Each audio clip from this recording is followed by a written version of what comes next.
ఇవాళ బంగ్లాదేశ్ ఎంత డీస్టెబిలైజ్ అయిపోయిందంటే మీరు ఒకసారి ఊహించుకోండి. ఒక చిన్న ఎగ్జాంపుల్ చెప్తా. నిన్న జరిగింది ఇది. ఢాకా తెలుసు కదా, క్యాపిటల్ ఆఫ్ బంగ్లాదేశ్. అందులో మోక్ బజార్ అని ఉంటుంది.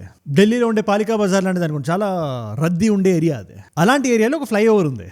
ఇప్పుడు ఇక్కడ ఫ్లైఓవర్ మీద ఏం జరగలేదు. ఫ్లైఓవర్ మీద కొంతమంది దుండగులు వచ్చి, కొంతమంది రాడికల్స్ వచ్చి ఒక క్రూడ్ బాంబ్ అంటారు కదా, అంటే ఎటువంటి సోఫిస్టికేషన్ లేకుండా అలాంటి బాంబు ఒకటి కిందకేసి, ఇన్ఫాక్ట్ ఈ పర్టికులర్ బాంబ్ పెద్దగా అయితే డ్యామేజ్ చేయలేదు, స్ట్రక్చరల్ డ్యామేజ్ చేసే పొటెన్సీ అందులో లేదు. కానీ ఇవాళ ఒక వ్యక్తి చనిపోయాడు ఆ బాంబు దాడిలో. A young man named Siam has been confirmed bomb explosion thrown by miscreants in the capital's Mogue Bazaar.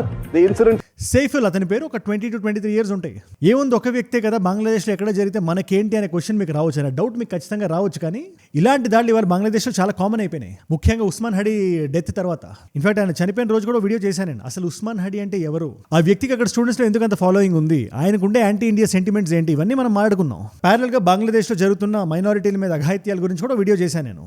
ఎలా దీపు చంద్రదాస్ అని ఒక వ్యక్తిని బయటికి లాక్కొని వచ్చి చెట్టు కట్టి తగిలెట్టేశారని. నడి వీధిలో అందరూ ఫోటోలు సెల్ఫీలు తీస్తుండగా చప్పట్లు కొడుతూ.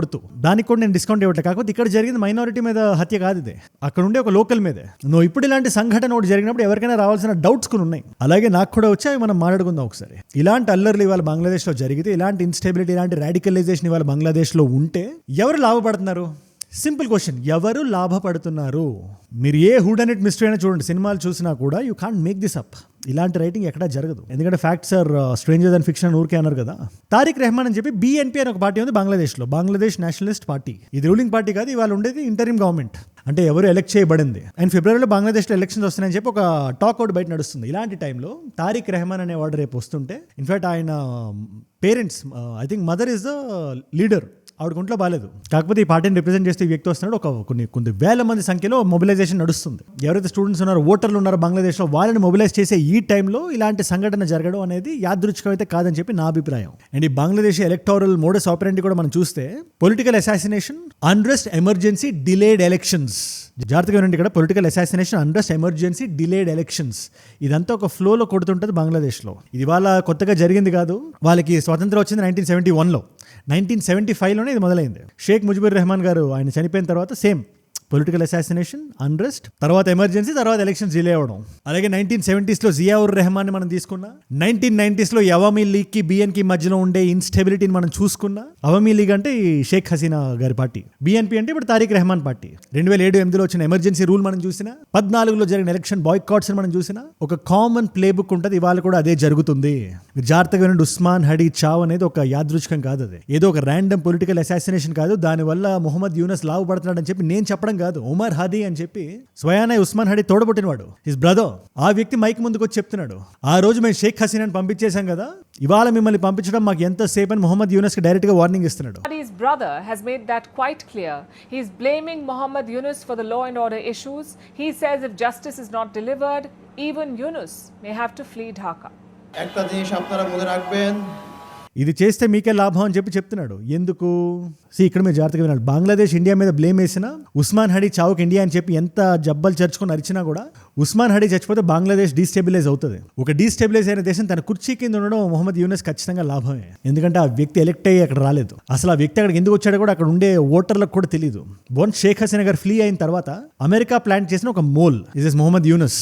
అండ్ వన్స్ రేపు ఎలక్షన్స్ జరిగిన తర్వాత కుర్చీ నుంచి అతను దిగిపోవాల్సిందే. ఆ అడ్వైజర్ కుర్చీ అని చెప్పి ర్యాండమ్గా అక్కడ కూర్చున్నాడు. అండ్ దిగిన తర్వాత అక్కడ ఏం జరుగుతుందో నేను మీకు సెపరేట్గా చెప్పాల్సిన అవసరం లేదని చెప్పి నేను అనుకుంటున్నా. అందుకని కావాలనే మొహమ్మద్ యూనస్ యొక్క గవర్నమెంట్, ఇంటరిమ్ గవర్నమెంట్ ఇది ప్లాన్ చేసి మరీ చేపిస్తుంది, ఒక అన్రెస్ట్ క్రియేట్ చేస్తుంది, బంగ్లాదేశ్లో ఉండే ప్రజలకు ఒక కోపాన్ని తెస్తుంది. ఆ కోపాన్ని వాళ్ళు భారతదేశమే చూపిస్తున్నారు. భారతదేశపు 7 సిస్టర్స్ని స్లోగన్స్లో బయటికి తీసుకొస్తున్నారు. బాబర్ ఇల్లుని బాటలోనే వెళ్తున్నారంటే దానికి ఎవరు కారణం అనే క్వశ్చన్ ఆన్సర్ వాళ్ళ వీడియో ఎండ్ అయిపోయే లోపల మీకు అర్థమవుతుంది. అండ్ ఒకటే విషయం చెప్తున్నా, ఇలాంటి వీడియోస్ ఆన్ డైలీ బేసిస్ మన చుట్టూ ఏం నడుస్తుందో మన దేశపు పర్స్పెక్టివ్లో మీ ముందు పెట్టేస్తా. ఒక 10-15 నిమిషాల వీడియో ఉంటుంది, మనందరం మాడుకునే భాషలో ఉంటుంది, అందరికీ అర్థమయ్యేలా. దాన్ని మీరు మిస్ అవ్వకుండా మీరు చూద్దాం అనుకుంటే కింద కనబడే సబ్స్క్రైబ్ బటన్ నొక్కి పెట్టేసుకోండి. డన్. ఇవాళ వీడియో కాంటెక్స్ట్ మనకు అర్థం కావాలంటే, ఉస్మాన్ హడీ చావు తర్వాత ఎవరైతే స్టూడెంట్ యూనియన్స్ ఉంటారో, బంగ్లాదేశీ ప్రజలు ఉంటారో, ఆ వ్యక్తికి ఉండే యాంటీ ఇండియా సెంటిమెంట్ అది ఓకే, దాని గురించి మనం ఆడుకున్నాం. ఎలా బ్రతుకున్నప్పుడు స్పీచ్ల్లో విషయాన్ని చిమ్మాడో భారతదేశం మీద, అంతా ఓకే, మనల్ని ఆల్మోస్ట్ కొలోనియల్ రూల్లా చెప్పాడు. బట్ దాన్ని మనం పక్కన పెట్టి కొంచెం ఆబ్జెక్టివ్గా మనం చూస్తే ఆ వ్యక్తి రిక్షాలో వెళ్తుంటే చంపేశారు, పొలిటికల్ అసాసినేషన్ చేశారు. తర్వాత లోకల్ హాస్పిటల్కి పట్టుకెళ్లారు, అక్కడ నుంచి సింగపూర్ హాస్పిటల్కి పట్టుకెళ్లారు. అక్కడ ఉస్మాన్ హడీ చనిపోయాడు. తర్వాత ఇక్కడ ఉండే స్టూడెంట్స్ అడుగుతున్న 3 డిమాండ్స్ ప్రస్తుతానికి ఇమీడియట్గా మీరు ఇవి చేయాలి అని. డిమాండ్ నెంబర్ 1, మాకు 30 రోజుల్లో ట్రయల్ జరిగిపోవాలి. అంటే డిసెంబర్ మిడ్లో చనిపోయాడు కాబట్టి జనవరి మిడ్ లోపల మాకు కారణం తెలియాలి, ఎవరు చంపారో అతన్ని ముందుకు తీసుకురావాలి, అతని వెనకాతలు ఎవరు ఉన్నారు కూడా మాకు తెలియాలి. ఇన్ఫాక్ట్ ఇది బంగ్లాదేశ్ దీనికి సరిపోదు, ఆ పొటెన్సీ బంగ్లాదేశ్లో లేదు కాబట్టి మీరు FBIని తీసుకురండి. That they are asking Dhaka to seek foreign help to rope in agencies like the FBI and the Scotland Yard. అని అమెరికాని అడుగుతుంది. ఇదే బంగ్లాదేశ్. సింపుల్గా చూడండి, మనం చిన్న సలహా ఇచ్చినప్పుడు కూడా మీరెవరు మాకు చెప్పడానికన్నా అదే బంగ్లాదేశ్ ఇవాళ థర్డ్ పార్టీని రమ్మని చెప్పి అడుక్కుంటుంది. డిమాండ్ నెంబర్ 2, ఎవరైతే పొలిటికల్ కొలాబరేటర్స్ ఉన్నారో విత్ ఇన్ ద గవర్నమెంట్ వాళ్ళ మీద క్రిమినల్ ప్రొసీజర్ జరగాలి. అంటే ప్రస్తుతానికి వాళ్ళ ఉద్దేశం, వాళ్ళ పేపర్లో పెట్టిన పేర్లు అయితే ఈ అవామీ లీగ్లో ఉండే క్యాండిడేట్స్ ఉన్నారు కొంతమంది, ఎవరైతే షేక్ హసీనా గారి పార్టీలో ఉన్నారో ఆ పొలిటీషియన్స్ మాత్రమే ఉన్నారు. కానీ ప్రస్తుతానికి మొహమ్మద్ యూనస్ కానీ ఆ వ్యక్తి అనుచరులు కానీ లేరు. అది ఎందుకో నాకైతే తెలియదు. ఎందుకంటే ఇక్కడ క్లియర్ ఇంటెంట్ మనకు కనబడుతుంది. మోస్ట్లీ లాభపడేది మొహమ్మద్ యూనస్. సరే పొద్దున ఫిబ్రవరిలో ఎలక్షన్ జరగలేదంటే భారతదేశం మీద తోసేసి మనం ఏదైనా రేపు చేసి దానివల్ల ఎలక్షన్స్ అని పుష్ చేసేసి యూఎస్ని లాక్కొచ్చేసి ఇటు నుంచి పాకిస్తాన్ని లాక్కొచ్చి మనల్ని విలన్ చేసేసి అక్కడ ఎలక్షన్ పుష్ చేసేస్తారు. మీరు జాగ్రత్తగా గమనించండి, అక్కడ ఎలక్షన్స్ ఎంత పుష్ అయితే బంగ్లాదేశ్ లోపల కండిషన్ అంత డీస్టెబిలైజ్ అవుతుంది. లోపల ఎంత డీస్టెబిలైజ్ అయితే మన దేశానికి అంత భంగం కలుగుతుంది. సో మనకు అది కావాల్సిన విషయం కాదు. That's not our desired result. 3వ డిమాండ్, ఎవరైతే హోమ్ లా మినిస్టర్లు ఉన్నారో వాళ్ళందరూ రిజైన్ కొట్టాలి. The resignation of the Home and Law Ministers. అని ఒక పక్క చెప్తూ ప్యారలల్గా మొన్న మంగళవారం బంగ్లాదేశ్ హై కమిషన్ మనం పిలిచిన ఒక ఎక్స్ప్లెనేషన్ అడిగినా ఉస్మాన్ హడీ గురించి మన మీద వేలెత్తి చూపడం వాళ్ళు ఇంకా ఆపలేదు. ఈ షూటర్ ఎవరైతే ఉన్నాడో ఆ ఉస్మాన్ హడీని కాల్చిన వ్యక్తి, ఆ వ్యక్తి భారతదేశం వచ్చి ఇక్కడ షెల్టర్ తీసుకుంటున్నాడని చెప్పి అక్కడ వార్తలు వస్తున్నాయి. దాంట్లో ఎంతవరకు నిజం ఉంది, ఏది ప్రూఫ్ అంటే అది లేదు వాళ్ళ దగ్గర. Authorities identify Faisal Karim Masood as prime accused. In fact Bangladeshi పోలీసులు కూడా ఇన్వెస్టిగేట్ చేసి దీనికి భారతదేశానికి ఎటువంటి సంబంధం లేదని చెప్తున్నారు. దీనికి మరి ఏం మాడతారంటే సమాధానం ఉండదు ఖచ్చితంగా. అండ్ ఈ సిచ్యువేషన్ మొత్తంలో ఏదైనా గుంటనక్కు ఉందా అంటే అది పాకిస్తానే. ఇక్కడ కూడా నేను చెప్తున్నాను కదా, వేట జరిగిన తర్వాత వల్చర్స్ తిరుగుతుంటాయి కదా, ఎక్కడ సిచ్యువేషన్ దొరుకుతుంది, ఎక్కడ మనం లోపలికి దూరిపోదామా అని చెప్పి అలా వెయిట్ చేస్తుంది అక్కడ. మీరు నంబర్ నేను చెప్తే ఇది సినిమాల్లో రాసే సీన్ అనుకుంటారు. ఇది కమ్రాన్ సయీద్ ఉస్మానీ అని చెప్పి పాకిస్తానీ ముస్లిం లీగ్ స్టూడెంట్ లీడర్ ఒకడు ఉన్నాడు. His remark that Pakistan's not far away is being viewed in India as provocative, irresponsible and dangerous.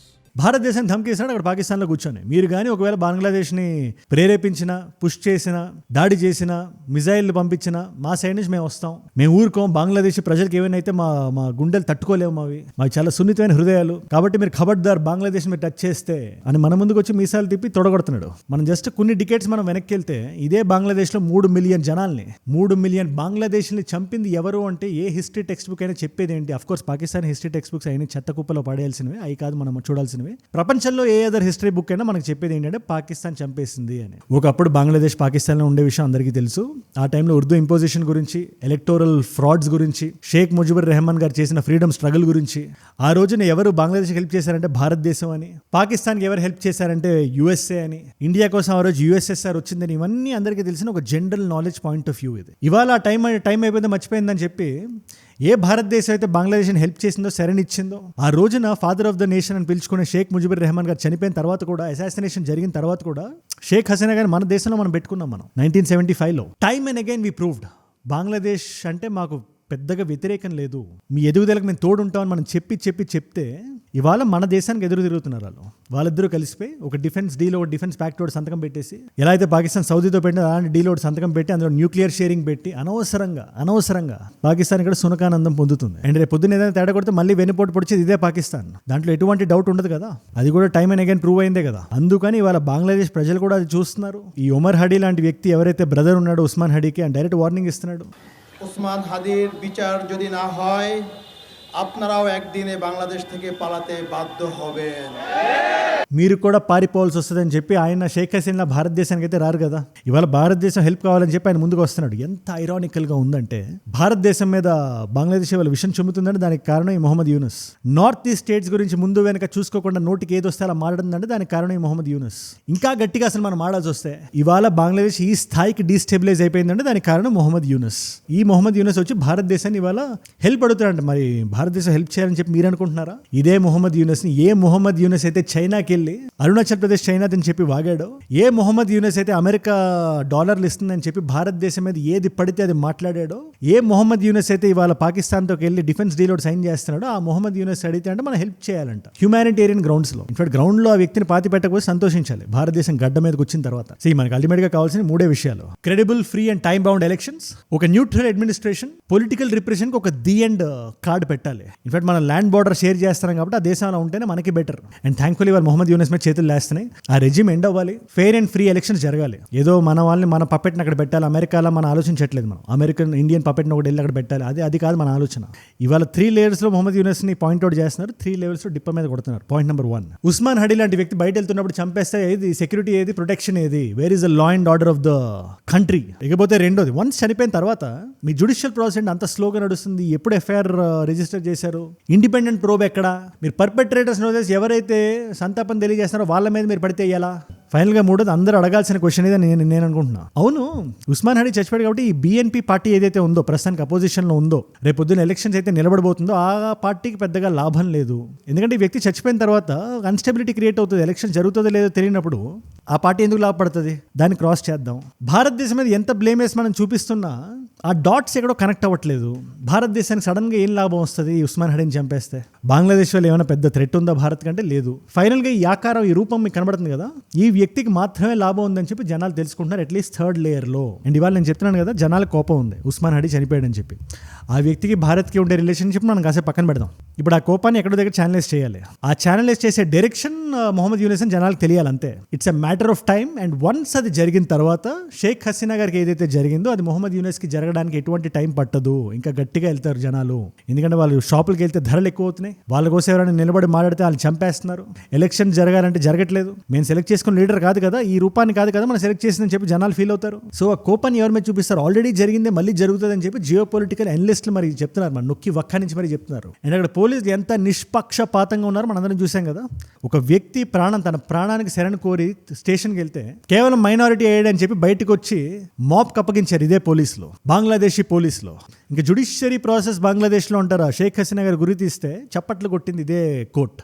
ఎంత బార్బారిక్ సిచ్యువేషన్స్ కూడా ఇటువంటి విజువల్స్ మనం చూడం. Only one sentence, that is sentence of పైగా మీరు మీడియాని సెన్సర్ చేసేసి భారతదేశం ప్రోపగండా స్ప్రెడ్ చేస్తున్నట్టు ఎలా? నిజానికి ఎప్పుడు విజువల్ ఉంటుంది, ఆడియో ఉంటుంది, ఆ జనాలు వింటారు, చూస్తారు. వన్స్ అలా క్లారిటీ వచ్చేసిన తర్వాత మిమ్మల్ని బయటకు తోసేస్తారు, లేదా మీరు బయటకు పారిపోయేలాంటి సిచ్యువేషన్ క్రియేట్ చేస్తారు. దానికి మొహమ్మద్ యూనస్ రెడీగా ఉండాలని చెప్పి lot of people are saying. Final గా 1971లో దేని నుంచి అయితే వాళ్ళు ఇండిపెండెన్స్ కావాలని కోరుకున్నారో, పలానా విషయాలు మాకు కావాలని చెప్పి కేటగారికల్ గా అడిగింది కదా బంగ్లాదేశ్. మాకు బంగ్లా నేషనల్ లాంగ్వేజ్ లా కావాలి, ఒక అటానమీ కావాలి, వెస్ట్ పాకిస్తాన్ నుంచి డిఫరెన్షియేట్ చేయాలి, మిలిటరీ రూల్ అపోజ్ చేయాలి, ఎకనామిక్ డిస్క్రిమినేషన్ ఉండకూడదు. ఆ రోజు మీరు ఎలా అయితే పాయింట్స్ పెట్టి ఇవాళ అలా పెట్టండి. మీ ఇంటరింగ్ గవర్నమెంట్ అది చేస్తున్నారని మీరే చూడండి. అనవసరంగా భారతదేశాన్ని వేలెత్తి చూపిస్తే అనవసరంగా మీకే ఒక 5 సంవత్సరాలు 10 సంవత్సరాల తర్వాత ఏ దేశం హెల్ప్ చేయడానికి ఉండదు. ఆ పాకిస్తాన్ అంటారా, అది ఆల్రెడీ అడుక్కు తింటుంది. అది మీరు డిఫెన్స్ ప్యాకేజ్ ఏం చేసినా కూడా వేస్ట్. రుమాలు ఉంటుంది, మీ ముందు రుమాలు వేస్తారు. దీని మీద మీ అభిప్రాయం అంటే నాకు కింద కామెంట్స్ లో ఖచ్చితంగా రాయండి. ఇవాళ మల్టిపుల్ చాయిస్ క్వశ్చన్ మీ అందరికీ. బంగ్లాదేశ్ లో సిస్టమ్ ఉండదు, కేర్ టేకర్ గవర్నమెంట్ సిస్టమ్ అని. దాన్ని అబాలిష్ ఏ సంవత్సరంలో చేసింది బంగ్లాదేశ్. దాని తర్వాత పొలిటికల్ ఇన్స్టెబిలిటీ డబుల్ ట్రిపుల్ అయింది. Option A is 2008, option B is 2010, option C is 2011, option D is 2014. మీకు సమాధానం తెలిస్తే కింద రండి. తెలుసుకుందాం అనుకుంటే ఇన్స్టాగ్రామ్కి వచ్చేసేయండి. అక్కడ అజయ్ ఫ్రమ్ ఏజూడ్ అని ఉంటుంది, అజయ్ ఫ్రమ్ అని రాయండి. It's verified profile, tick mark ఉంటుంది, 1+ మిలియన్ ఫాలోవర్స్ ఉంటుంది. మీరు ఠక్ అని వచ్చేయచ్చు. అక్కడ ఇలాంటి వీడియోస్ని రీల్స్ లా చూడాలన్నా, నా లైఫ్లో నా చుట్టూ ఏమైనా జరుగుతున్నా, ఏదైనా వీడియో ఐడియా టాపిక్ నాకు ఇద్దాం అనుకున్నా, దాని మోస్ట్ ఇంపార్టెంట్ థింగ్ అది. ఇవాళ మీరు ఒక వీడియో చూస్తున్నారంటే అందులో మీలో ఎవరో ఒకరు ఇన్స్టాగ్రామ్లో నాకు DM చేసిన టాపిక్కే అది. మీరు చెప్పిందే ఈ వీడియోలో వస్తుంది. And if you want to be at the helm of events, ఇన్స్టాగ్రామ్కి వచ్చేసేయండి. Be a part of a tight knit community. And ఏజూడ్ గ్లోబల్ అన్ఫిల్టర్డ్ అని చెప్పి మనకి 2 other ఛానల్స్ ఉన్నాయి. మీ నాన్ తెలుగు ఫ్రెండ్స్కి నా కైండ్ ఆఫ్ వీడియోస్ మీరు షేర్ చేయాలంటే డెఫినెట్లీ చెక్ దెమ్ అవుట్. మనం హారిజాంటల్గా గ్రో అవుతున్నాం. Let us grow horizontally. And మీరు ఇక్కడ దాకా నా వీడియోలో వచ్చారంటే నా వీడియోస్ మిమ్మల్ని ఆకట్టుకుంటున్నాయి, ఒక వాల్యూ పొందుతున్నారు. Thank you so much for that. మీరు ఇస్తున్న ఈ వాచ్ టైం, మీ రిటెన్షన్ ఉంది కదా, ప్రాణం పెట్టి నన్ను రోజు పనిచేయడానికి, నిర్భయంగా నిర్మోహమాటంగా మాట్లాడడానికి నన్ను ప్రేరేపిస్తుంది, ప్రోత్సహిస్తుంది. దానికి మీరే నా ప్రేరణ, యువర్ మై ఇన్స్పిరేషన్. ఇఫ్ మీరు ఇలా డైలీ చూడడం వల్ల నాకు ఎంతమంది కొత్త వాళ్ళకి రీచ్ అవుతున్నాయో తెలిసే వీడియోస్ లక్షల్లో ఉన్నారు. అండ్ అలాంటి కొత్త వ్యక్తుల్లో మీరు కానీ ఉంటే, ఈ సింప్లిఫైడ్ జియో పాలిటిక్స్ వీడియోస్ మీకు డైలీ రావాలి యాజ్ అ నాలెడ్జ్ పిల్ అని మీరు అనుకుంటే, జస్ట్ కింద కనబడే సబ్స్క్రైబ్ బటన్ నొక్కి పెట్టేసుకోండి. మీరు కాలేజ్ నుంచి, ఆఫీస్ నుంచి వెనక్కి వచ్చిన తర్వాత మీ లైఫ్ రెస్పాన్సిబిలిటీస్ ఇవన్నీ అయిపోయి పడుకునే ముందు ప్రపంచంలో ఏం జరుగుతుంది అనే ఒక ఆలోచన ఉంటుంది కదా, దానికి నాకు 10-15 నిమిషాలు ఇవ్వండి చాలు. కింద కనబడే సబ్స్క్రైబ్ బటన్ నొక్కి పెట్టేసుకోండి. మీ మొబైల్ ఫోన్లోకి నా వీడియో వచ్చేస్తుంది, రోజుకోటి వస్తుంది. సబ్స్క్రైబ్ చేశారుగా, డన్. మీకోసం 2 other వీడియోస్ పెడతాను ఇదే బంగ్లాదేశ్ టాపిక్ మీద. ఎటువంటి మీకు డౌట్స్ ఉన్నా, ముఖ్యంగా ఉస్మాన్ హదీ మీద, ఆ వ్యక్తి గురించి ఒక వీడియో ఇక్కడ ఉంది. లేదు అసలు ఇన్స్టెబిలిటీకి కారణం ఏంటి, మైనారిటీల మీద జరుగుతున్న అఘాయిత్యాలు ఏంటి, ముఖ్యంగా బంగ్లాదేశీ హిందూస్ మీద, అంటే ఆ వీడియో ఇక్కడ ఉంది. మీకు ఏ వీడియో ఇంట్రెస్ట్ ఉంటే ఆ వీడియోని చూడండి. నేను మళ్ళీ మిమ్మల్ని రేపు కలుస్తా. మనందరం కలిసి పెరగాలి, కలిసి ఎదగాలి. Let us all grow together, let us all rise together. Rise above ignorance, rise above arrogance, rise above hate. ఏ చూడంటే మనం. జై హింద్, జై భారత్, జై ఆంజనేయ, ఓం నమః శివాయ.